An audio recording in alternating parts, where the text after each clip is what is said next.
Bienvenue dans le podcast Loher, le podcast qui vous permet de démystifier le droit et de le rendre accessible dans votre aventure entrepreneuriale en tant qu'entrepreneuse. Parce que dans Loher, on pense que le droit et l'avocat doivent être les alliés de la réussite entrepreneuriale des femmes.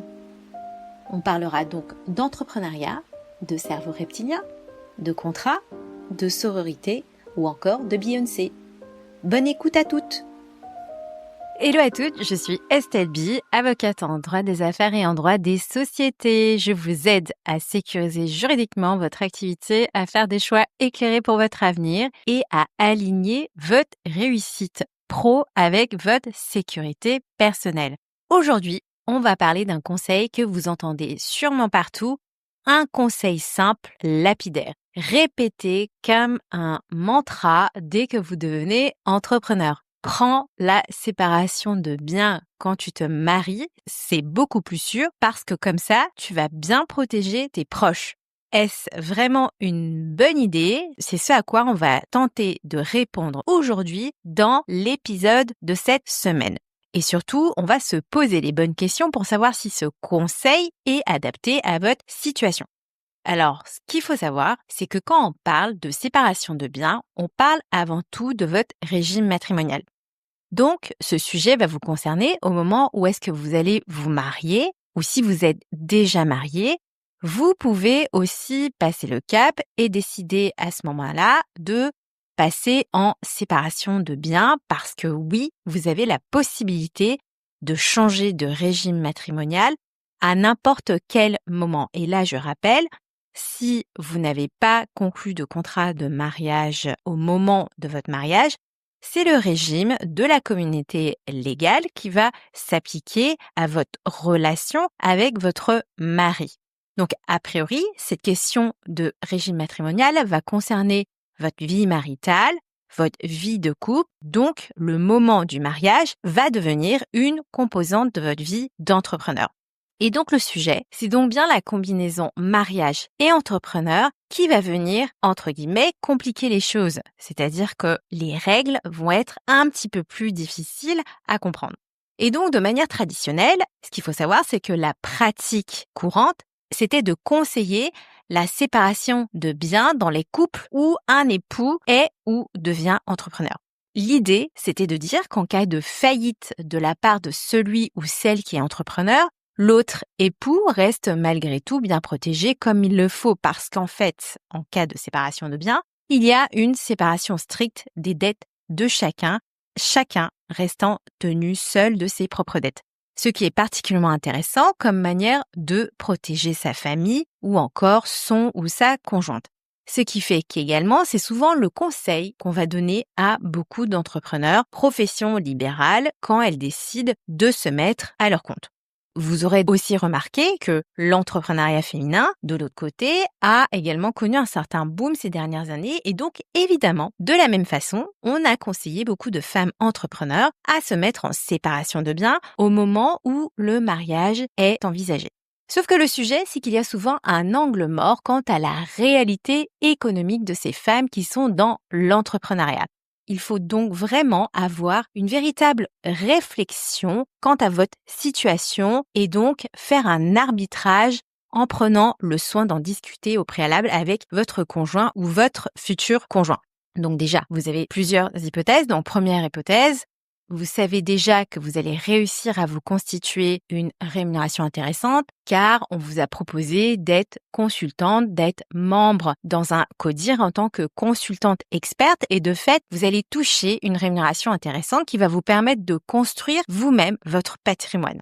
Dans ce cas-là, le régime de la séparation des biens peut être vraiment envisagé parce que oui, vous, de votre côté, vous êtes déjà sécurisé d'un point de vue financier grâce aux fruits de votre travail, grâce à votre rémunération. L'autre hypothèse, ça peut être complètement l'inverse. Vous savez typiquement que vous allez forcément gagner moins que votre conjoint parce que vous avez décidé de mettre votre carrière entre parenthèses à un moment donné, soit parce que vous avez des problèmes de santé, soit parce que vous avez décidé de vous occuper de vos enfants. Donc, attention, dans cette hypothèse, à la question du régime matrimonial et surtout sur le choix de votre régime, notamment si vous choisissez la séparation de biens. Parce que vous pouvez aussi vous appauvrir bien plus en cas de séparation ou de divorce si vous êtes en séparation de biens. La séparation de biens va, oui, vous permettre de séparer vos dettes, mais attention, les revenus de votre conjoint seront également séparés parce qu'il n'y aura pas de communauté. Et donc, si les revenus de votre foyer, de votre conjoint servent à construire un patrimoine, dans ce cas-là, il va y avoir un sujet. Prenons un exemple simple pour être plus clair. Si vous êtes en communauté et que votre conjoint achète un bien immobilier avec ses revenus, ce bien immobilier rentrera dans la communauté et devra faire l'objet d'un partage au moment du divorce. En séparation de biens, ce bien ne sera pas à vous, sauf si vous avez évidemment co-investi et surtout, soyons honnêtes, il est en général fréquent que dans 80% des cas, vous ne co-investissez pas parce que tout est à son nom et dans ce cas-là, en cas de séparation de biens, il pourrait y avoir un problème. Vous ne pourrez pas récupérer la moitié du patrimoine, contrairement dans l'hypothèse où est-ce que vous seriez en communauté, même si évidemment le bien est à son nom. Donc le conseil ici, c'est qu'il faut être extrêmement lucide quant au fonctionnement de votre activité, de votre couple, car malheureusement, pour de nombreuses femmes, quand il y a une reconversion, une maternité, l'arrivée d'un deuxième, d'un troisième enfant, il y a un vrai sujet de pénalité maternelle. Et de fait, il est possible que vos revenus ne seront plus aussi importants que précédemment. Et donc là, j'ai en mémoire une conversation que j'ai pu avoir avec une doctorante en chimie qui a dû sacrifier sa carrière au sein d'une boîte du CAC 40 pour s'occuper de ses 2 enfants en bas âge et qui ne retrouvera sans doute plus son salaire d'avant de haut cadre parce qu'elle s'est reconvertie dans une activité du care et qui, malheureusement, ne lui permettra pas d'être rémunérée comme avant. Donc, quand on vous explique que vous êtes à votre compte et qu'il est normal de vous mettre en séparation de biens, il faut vraiment faire attention à ce conseil parce qu'il peut y avoir un piège. Et surtout, ce conseil n'est pas adapté à ce fonctionnement un peu hypocrite. Parce que derrière tout ce discours d'autonomie, il y a aussi en filigrane un désengagement matériel dans le couple qui se crée. Comme si, une fois que vous devenez entrepreneur, vous deviez vous débrouiller seul, même quand votre activité est encore en pleine croissance ou que vous génériez moins de revenus qu'espéré. Donc en clair, la séparation de biens quand vous gagnez peu et si vous n'êtes pas intégré dans les investissements faits dans le couple, ça peut franchement être un deal perdant. Mais alors vous allez me dire, si je ne veux pas me marier sous le régime de la séparation de biens, qu'est-ce que je dois choisir? Alors, je vais vous indiquer un certain nombre de solutions. Il y a évidemment des alternatives hybrides comme la communauté réduite aux acquets, qui est donc le régime par défaut en France. Mais attention à son fonctionnement parce qu'en fait, il n'est pas aussi simple à comprendre que ça.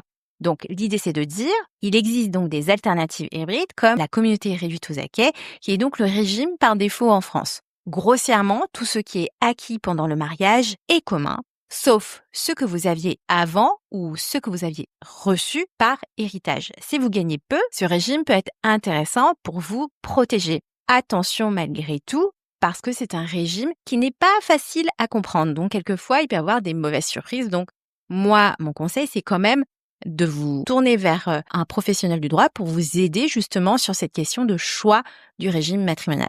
Vous avez également la participation aux acquets, donc qui est un régime intermédiaire. Pendant le mariage, chacun va venir gérer ses biens séparément, mais en cas de divorce, les richesses créées seront partagées. Parfait si vous avez une activité modeste, mais que vous contribuez indirectement à la réussite du couple. Le régime de séparation des biens avec société d'acquet, qui est une variante plus fine. Vous êtes séparés, mais vous définissez certains biens ou investissements comme communs. On choisit donc ce qui va entrer dans le pot commun, donc ce qui peut être assez utile pour préserver un certain équilibre. Bref, vous voyez l'idée. Il y a plusieurs façons de construire une sécurité matrimoniale sans sacrifier vos droits et votre protection. Il est donc indispensable de réfléchir à 2 fois, voire même plusieurs fois, plutôt que de foncer tête baissée sur le régime de la séparation de biens. Et surtout, il faut aborder la question de votre sécurité financière avec votre +1 ou votre futur +1. Il est légitime de se poser des questions et d'intégrer des questionnements qui vont porter sur l'argent, les dettes et le patrimoine. Parce que l'amour ne peut pas être que désintéressé. Il existe en effet une réalité économique qu'on ne va pas pouvoir occulter. Donc, conclusion, ne copiez pas, réfléchissez. Donc, si vous ne deviez retenir qu'une seule chose de cet épisode, c'est celle-ci. Le régime matrimonial, ce n'est pas une simple formalité, c'est un choix stratégique. Et comme tout choix stratégique, il va dépendre de vos revenus, de votre patrimoine, de vos projets ou encore de vos risques. Ce n'est pas parce que votre copine entrepreneur a pris la séparation de biens qu'il faut la copier. Peut-être que dans son comté, elle va gagner 150K par an et vous, plutôt 30K par an. Peut-être que son mari est endetté, peut-être que le vôtre vous aide financièrement parlant le temps que votre activité décolle. Chaque situation est unique et c'est pour cela que mon métier existe. Alors si vous avez un doute, venez m'en parler.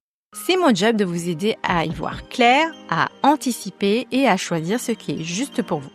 Je vous retrouve la semaine prochaine pour un nouvel épisode de Loher, votre podcast juridique qui parle d'argent et de pouvoir. D'ici là, prenez soin de vous.